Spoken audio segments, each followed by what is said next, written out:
इस वीडियो में हम जानेंगे कि दुर्योधन कहता है कि महारथी कर्ण युद्ध क्षेत्र में रुद्र के समान है, उनके समान कोई पराक्रम प्रकट नहीं कर सकता। और दुर्योधन इतना विश्वास से कहते हैं कि कर्ण कोई सूत कुल में उत्पन्न हुआ बालक नहीं है, अवश्य ही वो क्षत्रिय कुल में उत्पन्न हुआ है और वो देवपुत्र हैं।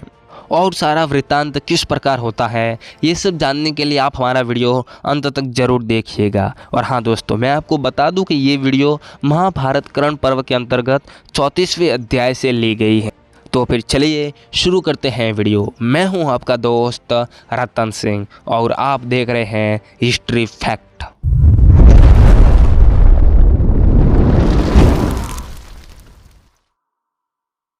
विश्व विधाता सर्वोत्कृष्ट अविनाशी पितामह भगवान ब्रह्मा ने जिस प्रकार रुद्र का सारथी क्रम किया था तथा जिस प्रकार उन पितामह ने रुद्रदेव के घोड़ों की बागडोर संभाली थी, उसी प्रकार आप भी शीघ्र ही इस महामनस्वी राधा पुत्र कर्ण के घोड़ों को काबू में कीजिए। नृपश्रेष्ठ, आप श्री कृष्ण से, कर्ण से और अर्जुन से भी श्रेष्ठ है, इसमें कोई अन्यथा विचार करने की आवश्यकता नहीं है। यह कर्ण युद्ध क्षेत्र में रुद्र के समान है और आप भी नीति में ब्रह्मा जी के तुल्य हैं, अतः आप उन असुरों की भांति मेरे शत्रुओं को जीतने में समर्थ हैं। शल्य, आप शीघ्र ऐसा प्रयत्न कीजिए जिससे यह कर्ण उस श्वेतवान अर्जुन को, जिसके सारथी श्री कृष्ण हैं, मत कर मार डाले। मद्रराज, आप पर ही मेरी विजय, राज्य प्राप्ति, विषेक अभिलाषा और जीवन की आशा निर्भर है। आपके द्वारा कर्ण का सारथी क्रम संपादित होने पर जो आज विजय मिलने वाली है, उनकी सफलता भी आप पर ही निर्भर है। आप पर ही कर्ण, राज्य, हम और हमारे विजय प्रतिष्ठित हैं, इसलिए आज संग्राम में आप इन उत्तम घोड़ों को अपने वश में कीजिए। राजन, आप मुझसे फिर यह दूसरा इतिहास भी सुनिए जिसे एक धर्मज्ञ ब्राह्मण ने मेरे पिता के समीप कहा था। शल्य, कारण और कार्य से युक्त इस विचित्र ऐतिहासिक वार्ता को सुनकर आप अच्छी तरह से सोच विचार लेने के पश्चात मेरा कार्य करिए। इस विषय में आपके मन में कोई अन्यथा विचार नहीं होना चाहिए। भार्गव वंश में महायशस्वी महर्षि जमदग्नि प्रकट हुए थे, जिनके तेजस्वी और गुणवान पुत्र परशुराम के नाम से विख्यात हुए। उन्होंने अस्त्र प्राप्ति के लिए मन और इंद्रियों को संयम में रखते हुए प्रसन्न हृदय से भारी तपस्या करके भगवान शंकर को प्रसन्न किया। उनकी भक्ति और मन संयम से संतुष्ट हो सबका कल्याण करने वाले महादेव जी ने उनके मनोगत भाव को जानकर उन्हें अपने दिव्य शरीर का प्रत्यक्ष दर्शन कराया। महादेव जी बोले, राम, तुम्हारा कल्याण हो, मैं तुम पर प्रसन्न हूँ, तुम क्या चाहते हो यह मुझे विदित है। अपने हृदय को शुद्ध करो, तुम्हें ये सब कुछ प्राप्त हो जाएगा। जब तुम पवित्र हो जाओगे तब तुम्हें अपने अस्त्र दूंगा। भृगुनंदन, अपात्र और असमर्थ पुरुषों को तो ये अस्त्र जलाकर भस्म कर डालते हैं।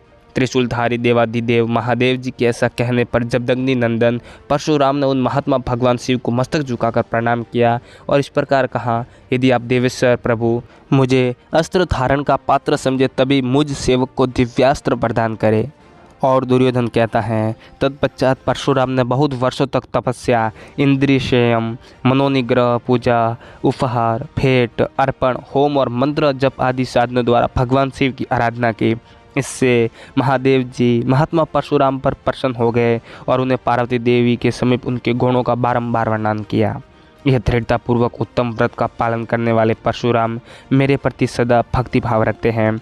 शत्रुसूदन, इसी प्रकार प्रसन्न हुए भगवान शिव ने देवताओं और पितरों के समक्ष भी बारंबार प्रसन्नतापूर्वक उनके गुणों का वर्णन किया। इन्हीं दिनों की बात है, दैत्य लोग महान बल से संपन्न हो गए थे। वे दर्प और मोह आदि के वशीभूत हो उन समय देवताओं को सताने लगे। तब संपूर्ण देवताओं ने एकत्र हो उन्हें मारने का निश्चय करके शत्रुओं के वध के लिए यत्न किया, परंतु वे उन्हें जीत न सके। तत्पश्चात देवताओं ने उमावल्लभ महेश्वर के समीप जाकर भक्तिपूर्वक उन्हें प्रसन्न किया और कहा, प्रभु हमारे शत्रुओं का संहार कीजिए। तब कल्याणकारी महादेव जी ने देवताओं के समक्ष उनके शत्रुओं का संहार करने की प्रतिज्ञा करके भृगुनंदन परशुराम को बुलाकर इस प्रकार कहा, भार्गव, तुम तीनों लोकों के हित की इच्छा से तथा मेरी प्रसन्नता के लिए देवताओं के समस्त समागत शत्रुओं का वध करो। उनके ऐसा कहने पर परशुराम ने वरदायक भगवान त्रिलोचन को इस प्रकार उत्तर दिया। परशुराम बोले, देवेश्वर, मैं तो अस्त्र विद्या का ज्ञाता नहीं हूँ, फिर युद्धस्थल में अस्त्र विद्या के ज्ञाता तथा रणदुर्मत समस्त दानवों का वध करने के लिए मुझ में क्या शक्ति है। महेश्वर ने कहा, राम, तुम मेरी आज्ञा से जाओ, निश्चय ही देव शत्रुओं का संहार करोगे। उन समस्त व्यारियों पर विजय पाकर प्रचुर गुण प्राप्त कर लोगे। उनकी यह बात सुनकर उसे सब प्रकार से शिरोधार्य करके परशुराम स्वचित वाचन आदि मंगल कृत्य करने के पश्चात दानवों का सामना करने के लिए गए। और महान दृप एवं बल से संपन्न उन देव शत्रुओं से इस प्रकार बोले, युद्ध के मद में उन्मत्त रहने वाले दैत्यों, मुझे युद्ध प्रदान करो। महान असुरगण, मुझे देवादिदेव महादेव जी ने तुम्हें परास्त करने के लिए भेजा है। भृगुवंशी परशुराम के ऐसा कहने पर दैत्य उनके साथ युद्ध करने लगे। भार्गव नंदन राम ने सम्रांगण में वज्र और विद्युत के समान स्पर्श वाले प्रहारों द्वारा उन दैत्यों का वध कर डाला। साथ ही उन द्विश्रेष्ठ जमदग्नि कुमार के शरीर को भी दानवों ने शत विक्षत कर दिया, परंतु महादेव जी के हाथों का स्पर्श पाकर परशुराम जी के सारे घाव तत्काल दूर हो गए। परशुराम के उस शत्रु विजय रूपी क्रम से भगवान शंकर बड़े प्रसन्न हुए। उन देवादिदेव त्रिशूलधारी भगवान शिव ने बड़ी प्रसन्नता के साथ महात्मा भार्गव को नाना प्रकार के वर वरदान किए। उन्होंने कहा, भृगुनंदन, दैत्यों के अस्त्र शस्त्रों के आघात से तुम्हारे शरीर में जो चोट पहुँची है उससे तुम्हारा मानवो चित्क्रम नष्ट हो गया। अब तुम देवताओं के ही समान हो गए, अतः मुझसे अपनी इच्छा के अनुसार दिव्यास्त्र ग्रहण करो। दुर्योधन कहता है, राजन।